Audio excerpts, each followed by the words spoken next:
Naam, ni mara nyingine tena uko na Anuari Kitambi, tupo na Mwanajembe TV. Leo hii tunaenda kushuhudia mtanange mkali zidi ya watumishi walio walimu na watumishi wasio walimu wa shule ya msingi Sunrise Primary School. Twende tukaone nini wamejiandaa nacho na tunaenda kuwahoji baadhi ya makocha na team captains tuone wamejiandaje na mechi. Naam, nipo na kapteni wa timu ya watumishi walio walimu. Kwa hiyo tunaenda kumuuliza machache kidogo tuone wamejiandaje na mechi na wanakusudia nini. Kapteni, mambo vipi? Safi, habari ya kazi? Safi kabisa. Umejiandaje na hii mechi kapteni? Tunamshukuru Mwenyezi Mungu ambaye ametufikisha siku ya leo ambao kila mtumishi alikuwa na hamu kufika. Sisi kama kikosi tumejiandaa vizuri na tuhakikisha tutapata ushindi mechi ya leo. Na unazungumzaje? Naona timu pinzani ya watumishi ambao wasio walimu wamejiandaa sana na wachezaji wazuri, wana wachezaji wanaoweza kufunga, wachezaji vijana, wachezaji wepesi. Mmejiandaje kwenye hilo? Ikiwa wenyewe wamejiandaa na sisi kama timu ya walimu na sisi tuna wachezaji vijana ambao tunaweza kufunga pia. Kwa hiyo tarajia ushindi na magoli mengi wanaenda kufa leo.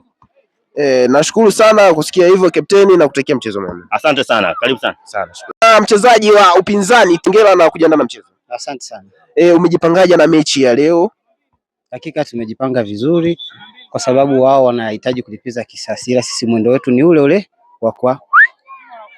Nimeona timu pinzani ikiwa na tambo nyingi, inajiamini sana na imeongea mengi sana kuhusu mchezo wa leo. Je, mmejipangaje kuhusu hilo? Maana wamekuja na mashabiki wengi, hamasa kubwa na wenyewe wamejiandaa sana, wamechangamka sana kuliko wenyewe. Mmejiandaje kwenye? Hao ni wa kwetu. Ni wa kwetu. Hizo ni mbwembwe tu, ila kichapo kiko pale pale. Bila utasema dakika 90. Nashukuru. Asante. Nipo na mchezaji mwingine. Wachezaji hawa wana hamasa sana. Naomba nijue kwanza, hongera na kujiandaa na mchezo. Tunamshukuru Mungu kwa kweli, leo tumefika siku ambayo tulisubiri sana kwa ajili ya mechi. Umejiandaje kuhusu mechi ya leo?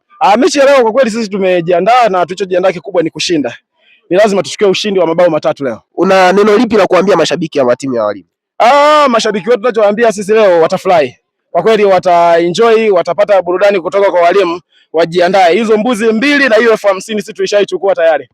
Nashukuru sana. Asante sana. Wachezaji, basi nipo na golikipa wa timu ya watumishi ambao ni walimu. Na umejiandaje na mechi ya leo? Maana wao wana washambuliaji ambao ni wafungaji wa kupiga mashuti ya mbali. Tumejiandaje na hilo? Sisi kama wachezaji tumejiandaa vizuri na tumekuja uwanjani kwa ajili ya kushinda na tumaini Mungu akipenda akijalia mwisho wa mechi tutafanya vizuri na tutapata ushindi. Naam, una lipi la kuambia mashabiki zako wa timu ya walimu dhidi ya mechi ya leo? Wajiandae tu kwa ushindi. Tumejipanga na tunaamini tutafanya vizuri. Timu yetu imekuwa ni nzuri, tumekuwa na fitness nzuri, wachezaji wote wako vizuri. Kwa natumaini yale yote ambayo tumefundishwa na mwalimu tutafanyia kazi na tutafanya vizuri zaidi. Wajiandae tu kwa ushindi. Asante sana.